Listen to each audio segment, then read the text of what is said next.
Uh, Muli po ako'y bumabati ng isang kapagpalang araw ng pagsamba sa bawat isa. Ngayon din po sa ating mga walang pong sawang sumusubaybay sa ating FB Live. Good morning po. And of course, good morning po sa ating Panginoon. Morning! Good morning! God is not done yet. Karamihan po sa atin, lalo na sa ating mga Pinoy, sa ating buhay ay nakahiligan po nating manood ng boxing. Di ba? Lalong-lalo na nung kasikatan po ni Manny Pacquiao. Di ba? Minsan, kapag yung araw ng kanyang laban, talagang tumitigil yung bawat isa. Hindi nagtatrabaho, lahat nakatutok sa TV. So, sa larong boxing po, may mga pagkakataon na kahit ma-knockdown yung isang player, hindi ibig sabihin na siya ay matatalo. Kumisa nga, yung isang boxer, kumisa mananakdown siya ng 2, 3, 4, 5 beses, pero siya pa rin ang tatanghaling panalo. Di ba, Brother Dave? Hindi ibig sabihin na knockdown ka ay mananakaw ka. So, sa larong boxing po, unless you are knocked out, hindi idideklara ng referee na ikaw ay talo na. Kung knockdown na, pwede pang tumayo uli. So, hindi yung tinatawag na knockout, knockdown na. Kaya nga yung ibang boxer, yun nga po, sinabi ko kanina, hindi ibig sabihin na knockdown ay knockout na. So dito po, sabi nga dito sa ating panimula, knockdown but not knockout. Sa ating buhay din po, ganun din. Same is true in our lives. Hindi po ibig sabihin, bigo tayo ngayon, ladapa tayo ngayon ay hindi na magtatagumpay pa. O hindi na babangon muli. So, ito po, nai-relate natin sa larong boxing ng ating buhay.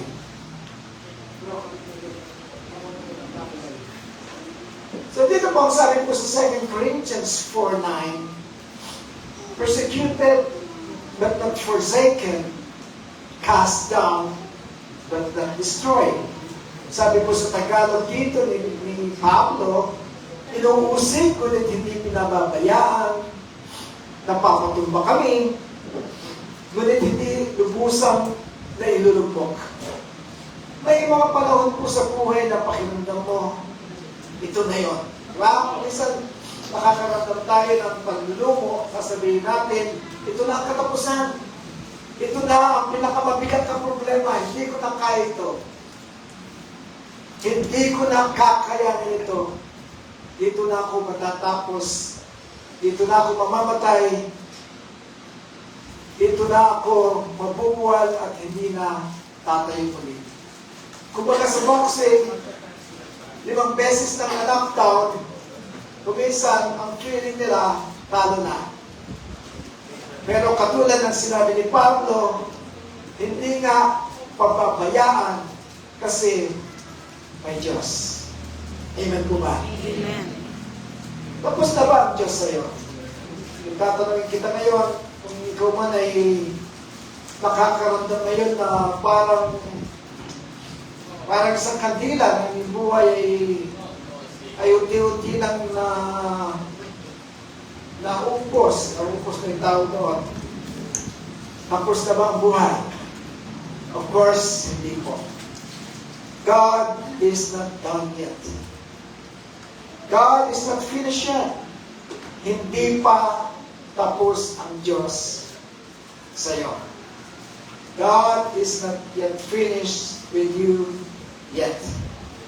Sabihin mo sa katabi, God is not finished with you yet.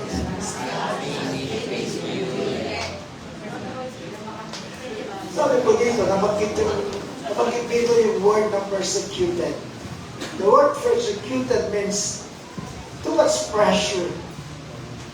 siksik, pinipiga, nilalagay sa gitna. May panahon na parang lahat sabay-sabay.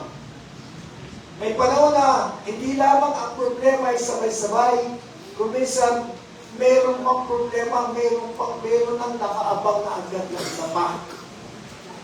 Parang hindi nakakayanin, parang malulusaw na tayo, parang tayo ay gusto nang mag-disappear sa mundo. Kung minsan, ganun ang feeling. Problema sa pamilya, criticism mismo sa ating mga kamanggagawa, sakit sa katawan, financial pressure. Parang ang daming suntok ng buhay. Pero pansinin mo ito, kapatid, hindi natatapos doon ang verse. Hindi dito tinatapos ni Pablo na tayo ay persecuted. But I love this word, but. Meron siyang kasunod na but. Hindi tinapos ni Pablo na sinabing, we are persecuted, so we are out. No. We are knocked down, knocked out. No. Ang sinabi niya, persecuted, but not forsaken. Meron pong but sa nakasunod. If the enemy attacks, but God stays. Kung inaatake man tayo ng kaaway, araw at gabi, pero ang Diyos nananatili, nandiyan. So wala tayong dapat, hindi tayo dapat kabahan kung ano man ang nafuforce natin sa buhay na parang nagiging nega tayo. Ang dami natin nakikita na hindi ka nais-nais sa isip, sa tingin, sa pandama. Kumisan, hindi ito tama dahil nandiyan ang Diyos. Para tayong walang Diyos. Knock down but not knock out. Ulit ko yun. Christian life is not exemption from pain. Hindi ibig sabihin na sila ay hindi Kristiyano, ay nasasaktan sila, problema sila, nagkakasakit sila. Tayo rin po. Tayo yung mga tao rin katulad nila, may expiration date. Hindi ibig sabihin tayo Kristiyano, habang buhay na lamang tayo ay mabubuhay. Hindi. Katulad din nila, tayo ay katulad ng isang kotse o ng isang sasakyan na kapag ginamit ng gusto, araw-araw ginagamit, walang araw ang sasakyan na yun ay nagja-jump din. Di ba? Ganun dito ang ating katawan. Kaya nga ba, doble ingat po sa ating katawan. But there is an assurance. Kahit na hindi tayo exemption from pain, there is an assurance po. Ano po yun? It is the assurance of God's presence in our lives. Napaka-importante po lang. Hindi sign ng kawalan ng Diyos ang problema. Minsan nga kapag ganito, ang daming negative na pumapasok sa ating isipan, i-refocus po tayo ng kaaway. Nais ng kaaway na huwag tayo magpatuloy kung ano man yung inumpisa ng Panginoon sa buhay natin. Kung ano man yung inumpisa ng Panginoon na tayo ay minumon niya na parang siya, na balang araw ay magiging katulad natin si Kristo, ayaw ng kaaway yun. Kaya nga ba, nagdo-double time siya to prevent us na gawin po, na magawa sa ating buhay yung purpose ni God sa ating buhay.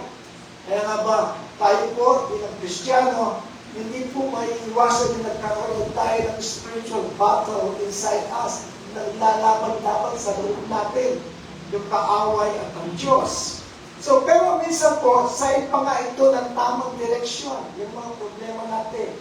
So, kapag sinabing, but not forsaken, yan po, sinabi dito, but not forsaken, anong ibig sabihin nito? It means that you are not alone. Kapag sinabing, hindi ka naman pababayaan. Kahit inuusig, hindi ka iniiwan. It only means to say that you are not alone. May kasama ka. May karamay ka. Amen po ba?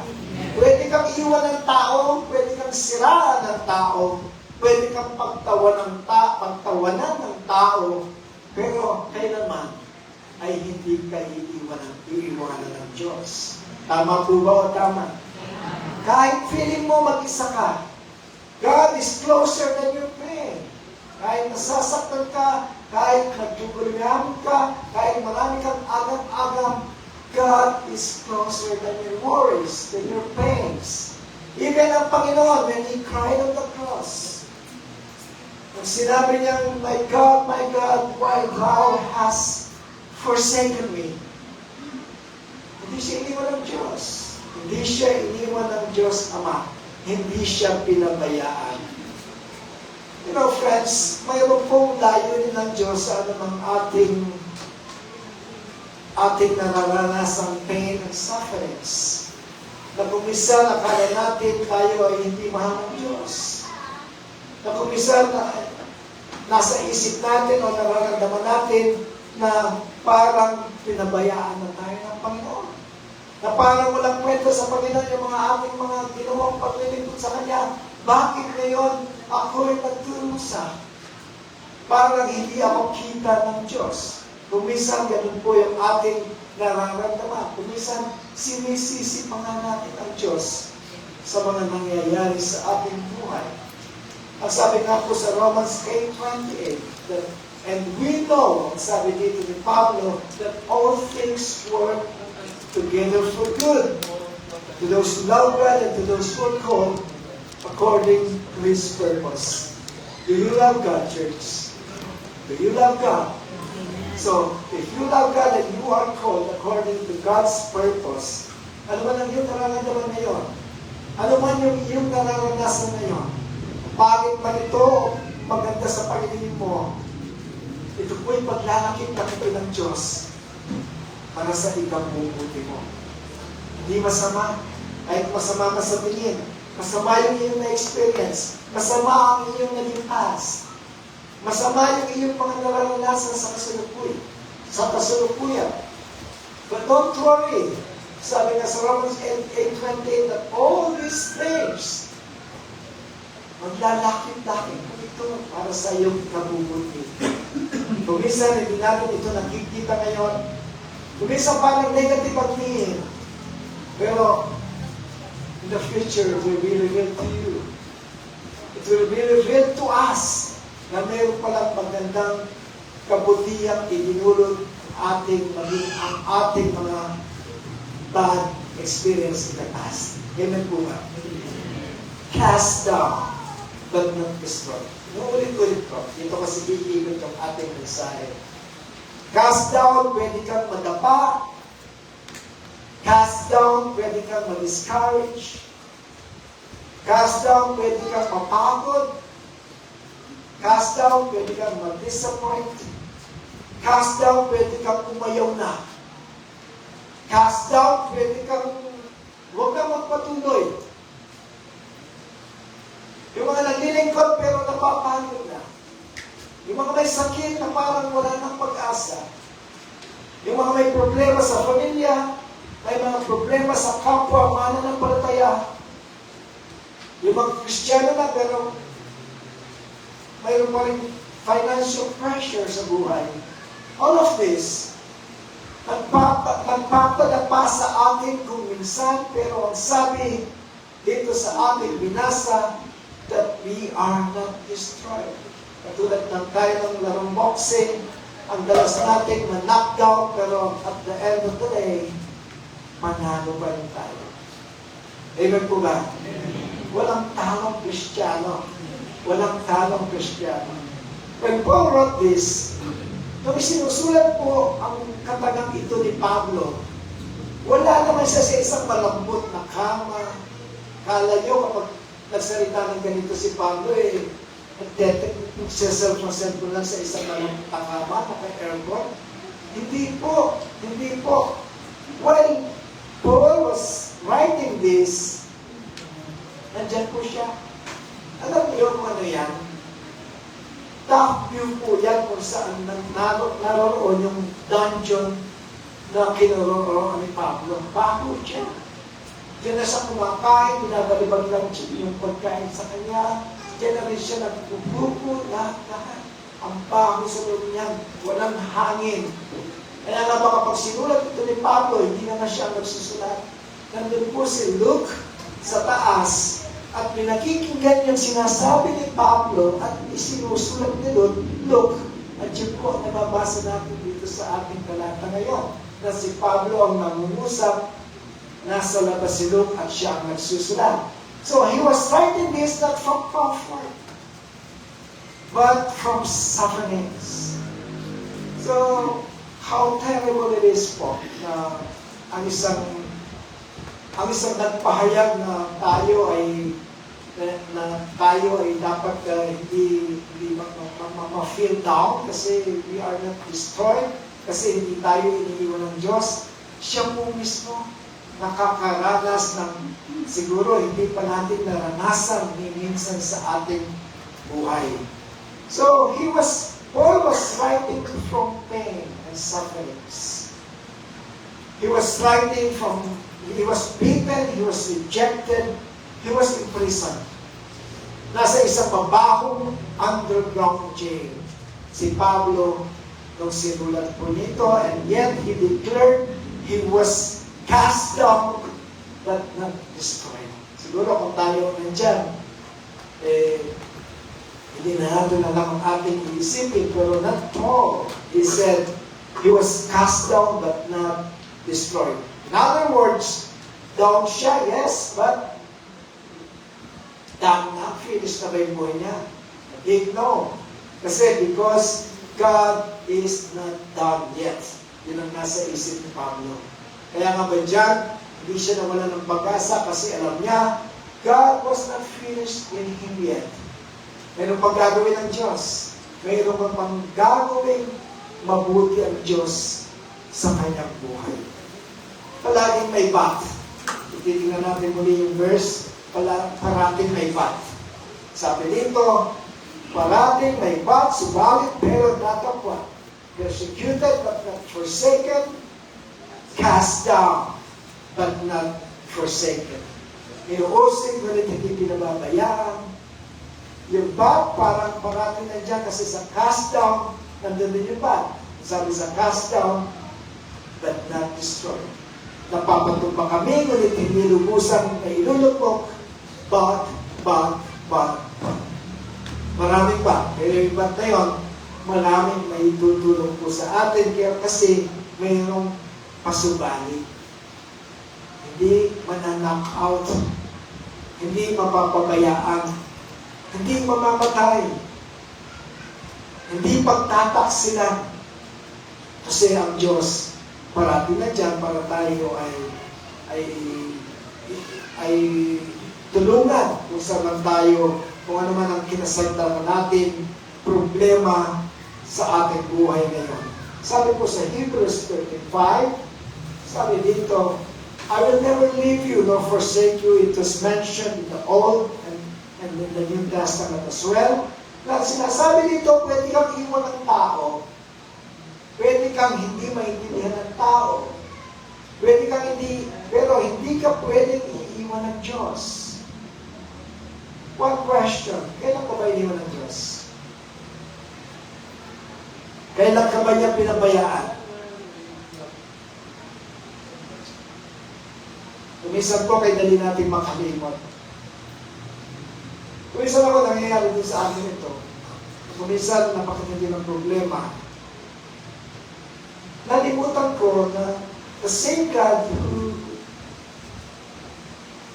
who helped me in the past is the same God who will help me now and forever.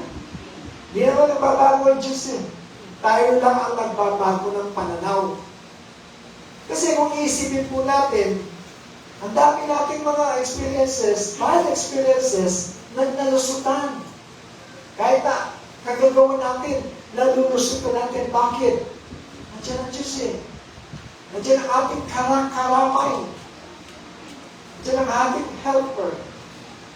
Nandiyan sa parati, pero kapag tayo na makaka-experience na hindi mabuti, we suddenly forget what He did for us in the past. Hindi, mabigat ito, Pastor eh. Hindi, iba ito eh. Iba yung ngayon eh. Bakit? Is there anything bigger than God?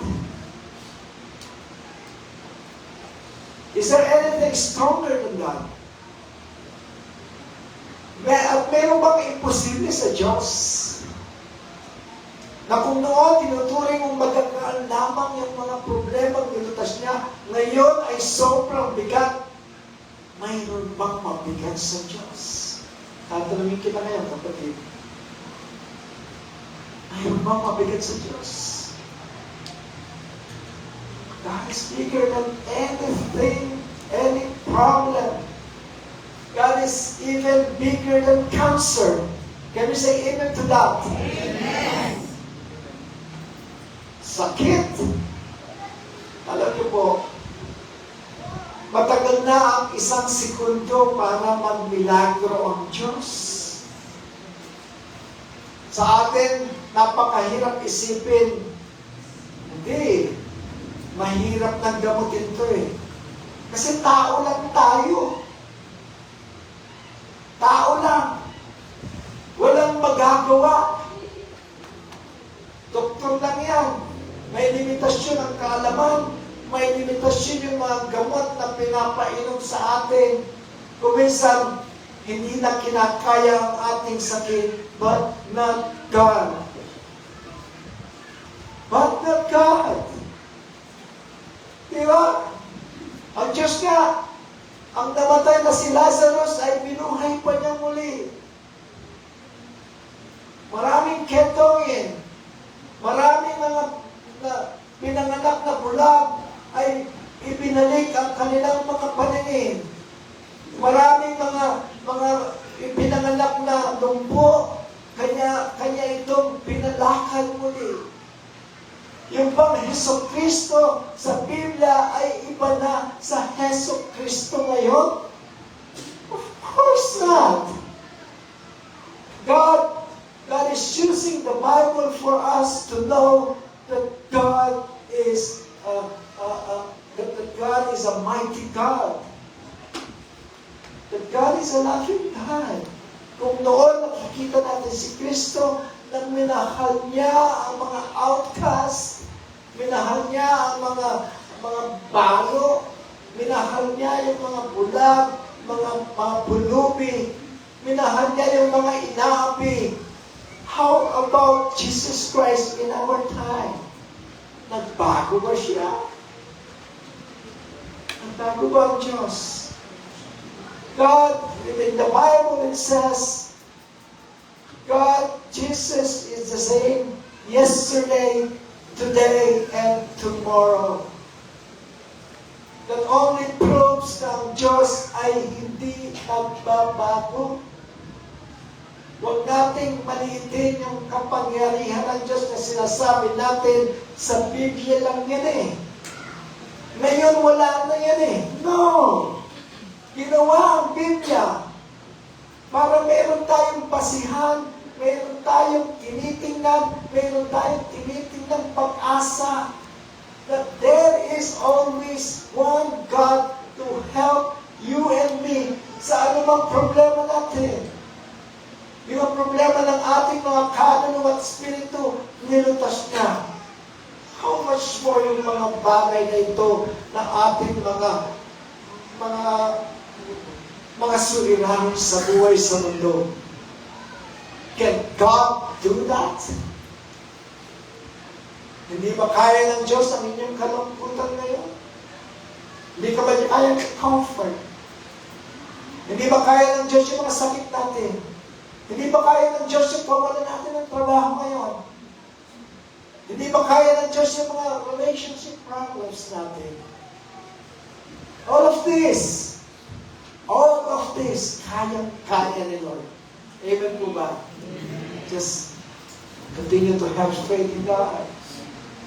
Just continue to you know, if you have too much problem, sabayan mo ng worship. Sabayan mo ng worship. God will comfort you.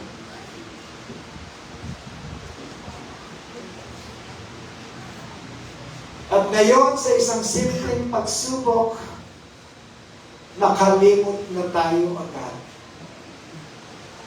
God in the Bible, ang dami niyang pinakitang kamanghamanghang bagay. Di ba? Para ba tayo mga Israelites na after hinati ng Diyos ang dagat, nung nawala ng pagkain at tubig, kinurse nila ang Diyos. Nag-murmur sila. Sinabi sa Diyos, sana hindi mo na kami inalis sa Ehipto, doon may pagkain, may inumin. Ang liit naman ang tingin natin sa Diyos. Nakagawa siya ng malaking kamanghamanghang bagay. Yung maliliit na bagay, hindi ba niya kaya? Sabihin po natin sa ating katabi, kayang-kaya. Kayang-kaya. Amen. What does it mean when we read Hebrews 13:5? What does it mean? It means His presence is His promise. Di ba ang Diyos kapag sa kanyang pangako? Hindi katulad ng tao. Ang tao kapag nangako, 50-50 chance na magkakatotoo. But not God. He is faithful, always faithful to His promises. Hindi siya yung Diyos na kapag sinabi niya sa Biblia ay hindi mo pwedeng paniwalaan. Pwede po natin paniwalaan because He is a very faithful God. He is always a faithful God, lalo-lalo na sa kanyang mga pangako. Sabi dito, peace is not the absence of trouble, but the presence of God. Peace comes not in the absence of trouble po. Hindi ibig sabihin wala kang problema, may kapayapaan ka. Hindi po ganon. Hindi ibig sabihin komportable ka sa buhay ngayon, mayaman ka, mayroon ka sa lahat ng bagay, mayroon ka ng kapayapaan. Hindi po totoo yun.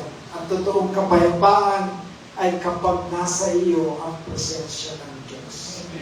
Ang kapayapaan, hindi ibig sabihin wala ng problema, hindi ibig sabihin tahimik ang paligid ay may kapayapaan na. Hindi ibig sabihin walang diagnosis, walang utang, walang luha, walang iyak. Nandun na ang kapayapaan kahit wala ang Diyos. Hindi po totoo yun. Wala pa rin kapayapaan. We can only find true peace in the presence of God. Minsan hindi inaalis ni Lord ang storm. Yung mga unos sa buhay natin. Kung minsan sabi natin sa Diyos, Lord, ang tagal ng bagyo nito. Tagal naman ang unos na ito. Pero kung iisipin mo, kahit matagal yung unos,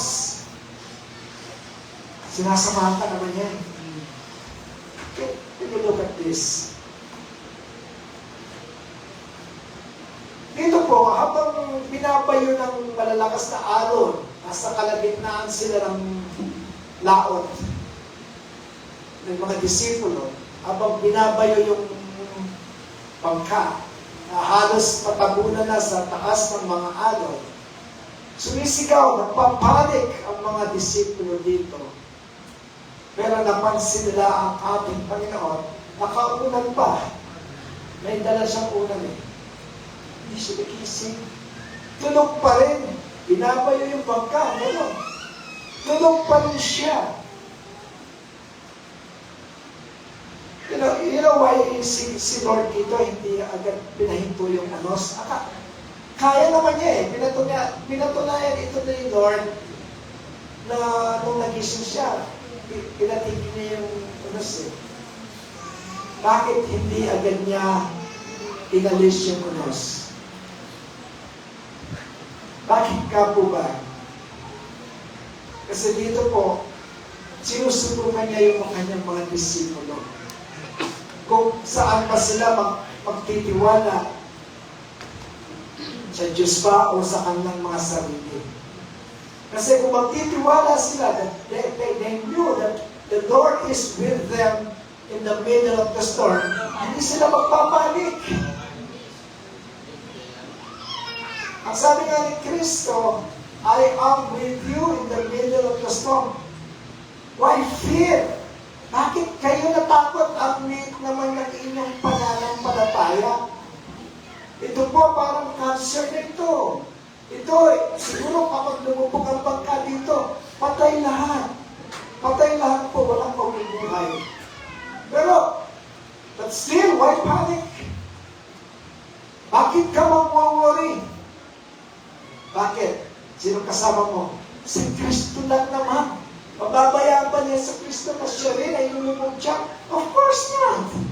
Kaya nga ba nung sabi ni Kristo, nangyari,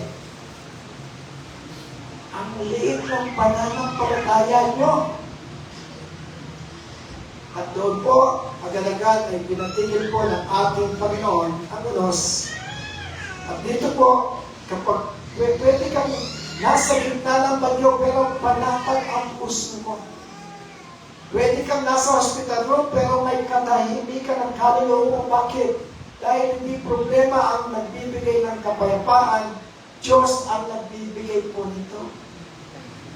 Diyos ang nagbibigay. In John 14:27 it says, "Peace I leave you, peace I live with you, my peace I give you. Do not let your hearts be troubled." Sabi po niya, ang kapayapaan na galing sa Panginoon, so galing sa Panginoon. Hindi galing sa mundo, hindi galing sa pera ang kapayapaan. Ang sabi dito, hindi katulad ng peace sa mundo. Ang peace ng mundo nawawala kapag may trouble. Pero ang peace ni Jesus mananatili kahit may trouble. Amen po ba? Yes, we can still have peace even in the midst of trouble po. When you have Jesus, you have peace. Paniwalaan po ninyo ako. Remember the message last Sunday. Hindi po nag-alala si Daniel nang dalhin na siya sa lion's den. Hindi siya nag-alala. Hindi siya nag-alala. Kasi alam niya, kahit kainin mo siya ng leon doon, still, nandun yung presence ni Lord. Yung importante kay Daniel, yung presensya ng Diyos sa kanyang buhay. Kaya hindi natin hinihintay po kung minsan na mawala yung problema para magkaroon ng kapayapaan. Hinahanap po na natin ang presensya ng Diyos. At kapag nandun na siya, kahit may bagyo, kahit nasa loob tayo ng lion's den, may kapayapaan po. Balik po tayo sa ating Bible verse. In 2 Corinthians 4:9, again, ang sabi dito, persecuted but not forsaken, cast down, but not destroyed. Cast down means knock out to the ground. Hindi ibig sabihin wala kang faith. Hindi ibig sabihin natalo na tayo. It often means to say, you felt it. Naramdaman mo lang. Pero hindi ibig sabihin talo na. Naramdaman mo lang. Nasaktan ka, napagod ka, iyak ka, na-discourage ka. Pero, one thing is for sure, hindi patapos ang laban, kapatid. Amen po ba? Amen. Hindi patapos ang laban. But the story means finished over. Tapos na. And Paul says, hindi pa tapos, kapatid. Hindi pa tapos. In Micah 7:8, he says, though I fall, I will rise again. Kahit ako ay natumba, pero ako ay tatayong muli. Amen po ba? Tayo tayong muli. Hindi sinasabi ng verse na hindi ka magdadapa. Of course, tayo po sa buhay natin. Magdadapa tayo. Tao tayo eh. Hindi tayo Diyos. Pero, sinasabi nito, hindi ka mananatiling nakadapa. Wala pa pong natapang Kristiyano na nanatiling nakadapa. Pwede kang matalo ngayon, pero hindi ito ang huling kabanata ng iyong buhay. Dahil ang Diyos na nagpapahintulot minsan ng pagbagsak, siya rin ang nagbibigay ng lakas para tayo ay bumangon muli. Kaya kapag tayo nadadapa, sabihin mo sa iyong katabi, bumangon ka. Sabihin mo sa iyong katabi, God is not yet done. God is not yet done. Hindi matapos ang Diyos kapag marami pang magagawa ang Diyos. Na-excite ka. Imbis na manlumo ka, imbis na malungkot ka, imbis na ma-discourage ka, mahibang ka. Mahibang ka sa nag-aalakan. Na-excite ka kung ano ba yung gagawin ng Lord. Na-excite ka, kapatid. Kasi meron kang Diyos na kayang gawin ang imposible sa iyo. Kaya nga ba meron excitement ko ang isang buhay Kristiyano, kahit malungkot, may natatanaw na pag-asa. Amen po ba? Amen. While falling is temporary, destruction is permanent. At hindi pa pinipirmahan ng Diyos ang ending natin. Bakit po? Because God is still working. Hindi tumitigil sa paggawa ang Diyos. Minsan, akala mo lang tumigil na. Akala mo lang natulog ang Diyos, pero hindi po natutulog ang Diyos. Nakikita niya ang bawat luha pumapatak sa mata mo, kapatid. Nakikita niya yung pagsakit-sakit ng katawan mo. Nakikita niya yung kalungkutan mo. God is always there to protect you, to help you, and to bless you. Amen po ba? Amen. Ang sabi po dito sa Philippians 1:6a, sabi dito, He who began a good work in you will carry it on to completion. Kapag sinimulan ng Diyos, tatapusin niya. Wala pong sinimulan ng mabuting gawa ang Diyos sa buhay natin na hindi niya tinapos. Minsan, nalilisapan tayo sa mga pangyayari kasi tumitingin tayo sa nakikita. Huwag kang titingin sa nakikita mo kasi nakakawalang pag-asa yun. Tumingin ka sa Diyos na pwedeng magbigay sa iyo ng kahit anong imposible sa buhay mo.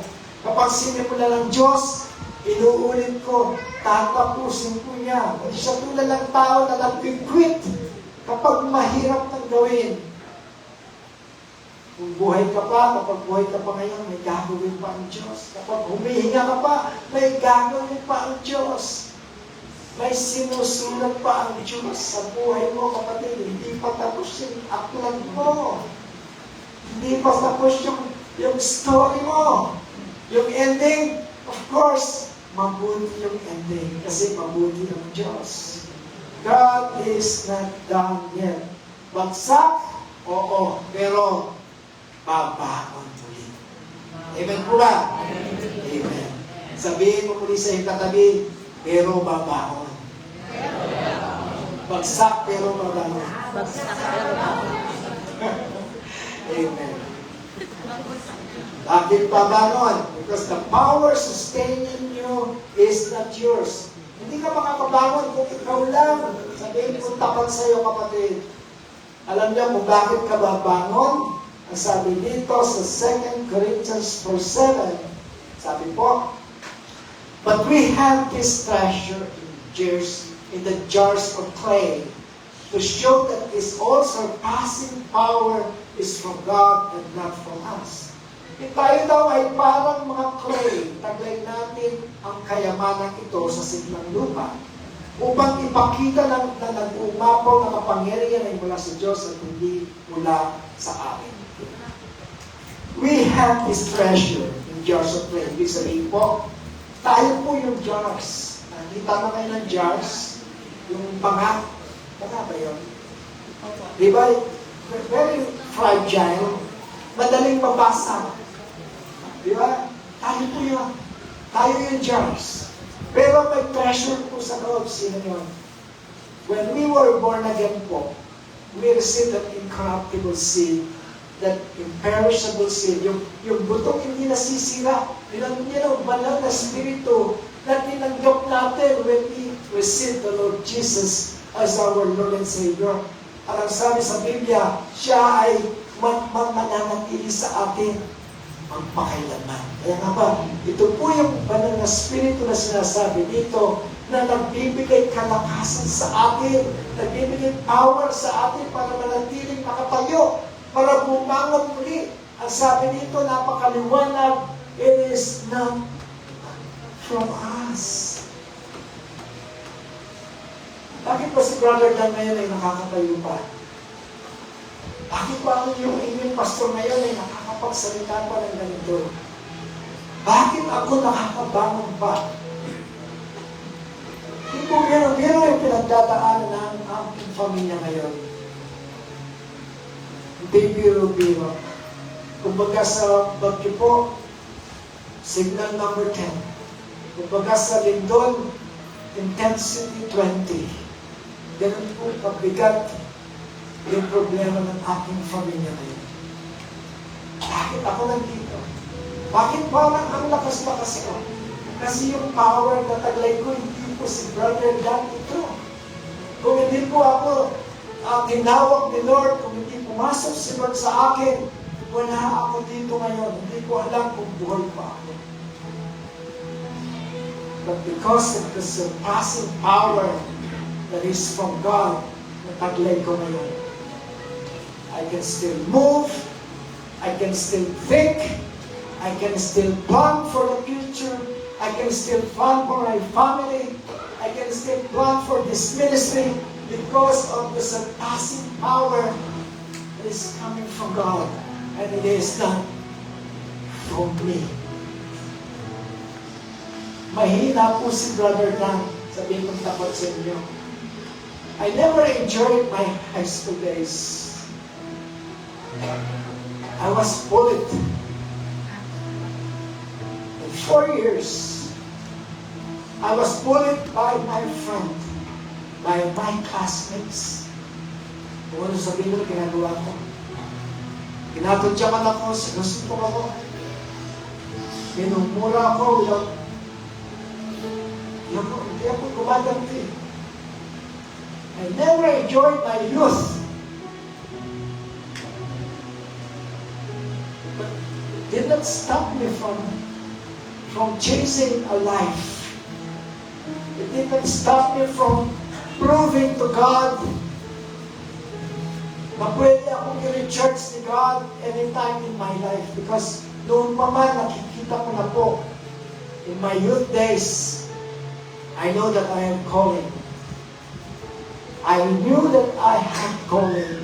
Yun po ang nagpapalakas sa akin that someday, i-revive ako ni God. That someday, bibigyan ako ng isang buhay ni God na hindi ko nakita, hindi ko pinangarap.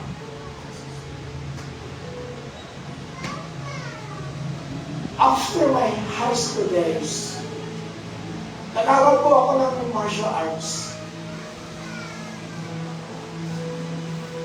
Just to prove that someday, hahantiin ko yung tao na humawak sa akin ng 4 na taon.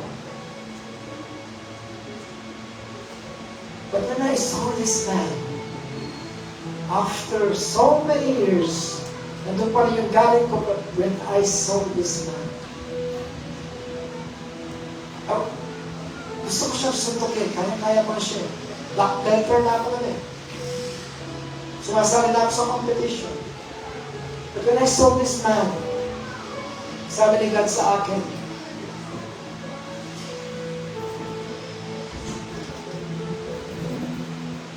I did that for a reason.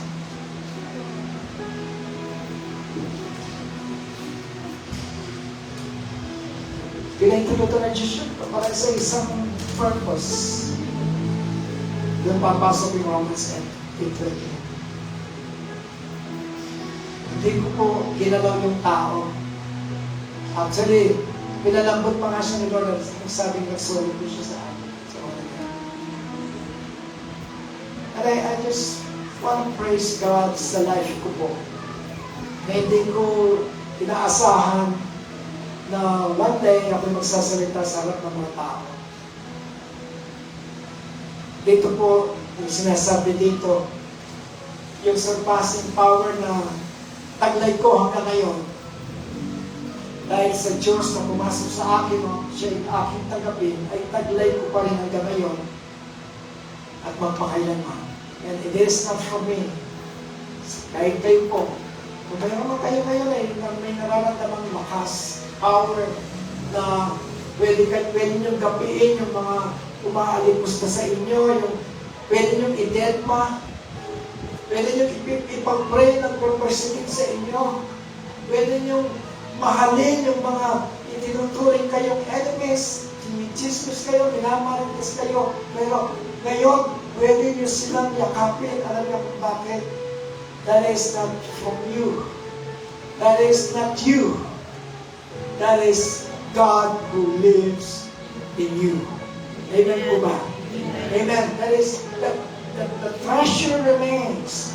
That Jesus Christ na nanirahan sa iyo ay mananatili magpakailanman. The treasure inside us is powerful. Hindi ka matibay dahil malakas ka. Matibay ka dahil may laman ka. Christ is in you. Cast down, maybe. Destroyed, never. Sabihin mo sa iyong katabi, never. Never. Yes. Kami mga merkado lang pwede magsabi ng never. Kayo, never. So, because God is not yet done, humihinga pa tayo. God is not done yet. Sabi dito, in closing, sabi dito, if I'm still praying, God is not yet done. If I'm still standing, God is not done yet. Persecuted but not forsaken, cast down but not destroyed. Nakatulog po ba sa atin ang mensahe? Amen! Ako nang malakas po sa akin. Sana kayo rin. Pero pakapunado po. Let me close our eyes and we will pray to the Lord. Ama namin Diyos, maraming salamat po dahil sa gitna ng pag-uusig. Hindi mo kami pinababayaan. Sa gitna ng pagkakadapa, hindi mo kami hinahayaang mawasan. Panginoon, may mga puso dito na maaaring napagod na. May mga katawan na naghihina. Ama namin Diyos, Panginoon, yakapin mo po ang bawat may sakit, palakasin mo ang bawat nanghihina, bigyan mo po ng kapayapaan ang bawat natatakot. Kung may himala ka pong nakahanda, Lord, gawin mo po ito na mabilis. Kung proseso po ang dinadaanan nila, samahan mo po sila sa bawat hakbang, Panginoon. Kung tahimik po ang inyong sagot, turuan mo po kaming maniwala at magtiwala, Panginoon. Sa mga sandaling hindi namin maintindihan ang mga pangyayari, ituloy mo ang ginagawa mo sa amin, O Diyos, at dahil naniniwala kami, habang kami humihinga, may pag-asa. Habang may pananampalataya ay may bukas. At habang ikaw ang Diyos namin, Lord, hindi pa tapos ang kwento. Hindi pa tapos ang plano. Sapagkat hindi ka pa tapos sa amin. Salamat po. Ito po ang aming samot dalangin. Sa pangalan ng aming Panginoong Yesus, ang lahat po'y magsabi ng Amen. Amen!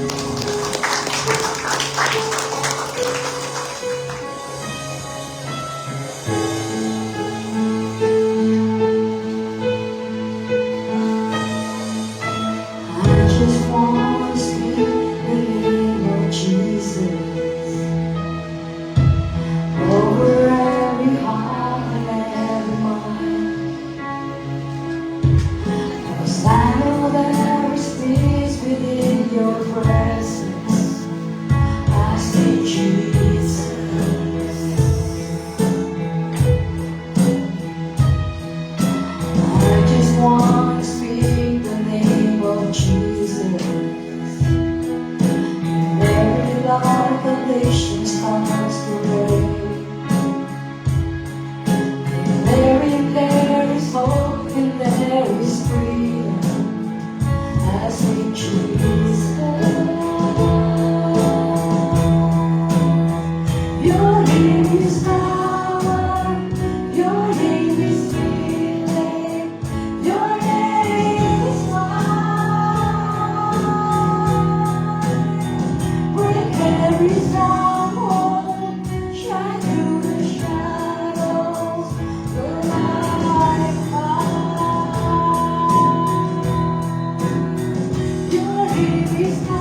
na naman ako sa harap.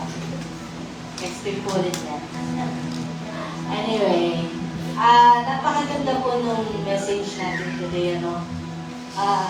It is a good reminder sa ating lahat na kapag tayo ay nandoon sa lion's den ng ating buhay, hindi tayo nag-iisa. At hawak natin yung pangako ni Lord na matatapos din. Diba? Hindi ko po alam kung narinig niyo na po yung kwento ni Paul and the shipwreck. Narinig niyo na po ba yan? Sila po ay patungo sa Rome. Kasama po yung ibang mga prisoners. In the middle of the journey, lumubog po yung, naka-encounter sila ng bagyo.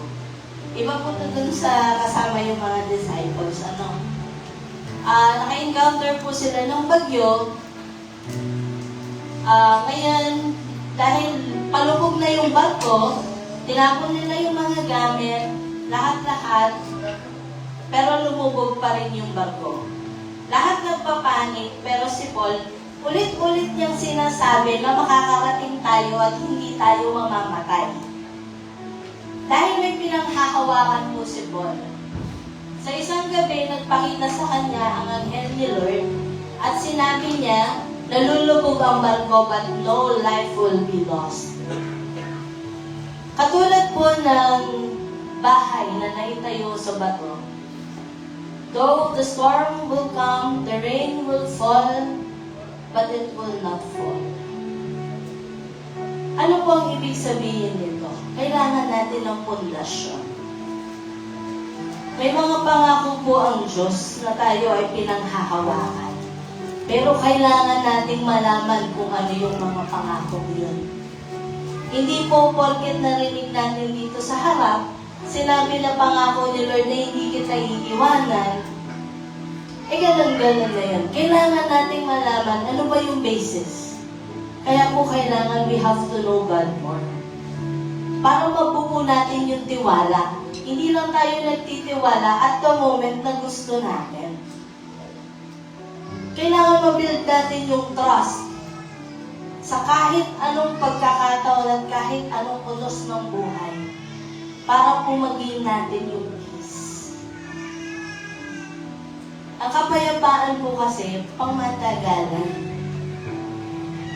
Hindi po yan yung ng TV na imumute mo lang, tapos pag gusto mo na ng volume, mawawala.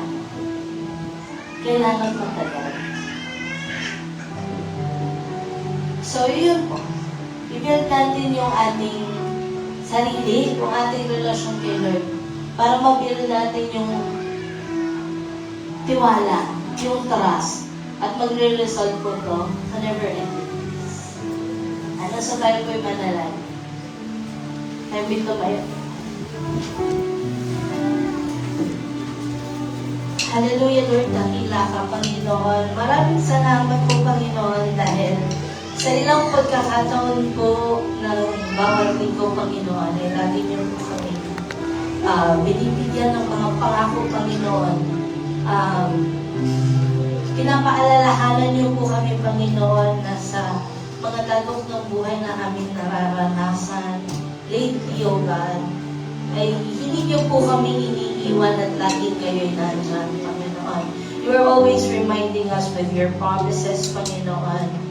At alam po namin na mapapanghawakan po namin ito, Panginoon. Wala po kayong pangako na hindi natutupad, Panginoon. Alam po namin, or kung minsan nararanasan po namin, Panginoon, na pakiramdam po namin ay natatanggap na namin yung mga pangako niyan, Panginoon. Na minsan po ay nagkakaroon po kami ng pagdududa, Panginoon. Lord, above all these promises, Panginoon, tulungan niyo po kami at bigyan niyo po kami ng pusong marunong maghintay, Panginoon. At magtiwala sa inyo na in your perfect time, Panginoon, your promises will be fulfilled. Lord, sa amin pong paghiwa-hiwalay ngayong umagang ito, Panginoon, palalahanan po ang bawat isa, Panginoon. Turuan niyo po kami na mas malaman po namin, isip pa po namin more yung inyong mga promises, Panginoon. Alam po namin, Panginoon, na libo-libo ang mga pangakong inyong binitawan at nakalathala, Panginoon. Alam po namin na ang mga pangakong to are readily available, Lord God. At pinagpipray ko po na kung meron man isa sa amin, Panginoon, na napapanghinaan ng Lord, Panginoon, I pray na ang unang-unang gagawin nila, Panginoon, is manalangin, kausapin kayo, Panginoon, and I know you will reveal your promise, O God. Lord, kayo din po ang bumabay sa bawat isa, provide all our needs, O God, sa mga lilipas na araw, Panginoon. And I pray, Panginoon, for blessings for each household, sa bawat membro po ng sabahang ito, Panginoon, na puspusin niyo po ang bawat isa, Panginoon. May the resources continue to flow, Panginoon. Sa gayon po ay patuloy po kami makapaglingkod sa inyo sa paraang aming alam, Panginoon. At para po kami patuloy na makapagbigay, Panginoon, sa simbahan ito, Panginoon, at sa mga tao na nangangailangan. Lord, we pray, Panginoon, na you keep the fire burning sa aming mga puso, Panginoon, that we always want to see you, to hear you, O God. Lord, sa aming po paghiwa-hiwalay, nawa po, Panginoon, ay ikaw po ang laging mag-glorify sa aming bawat actions, O God. Let people see you in us, O God. Yes. Lord, ang lahat po na nito, Panginoon, ay aming binabalik ng may pagpupuri at pasasalamat sa inyong pangalan. In Jesus' name, we pray.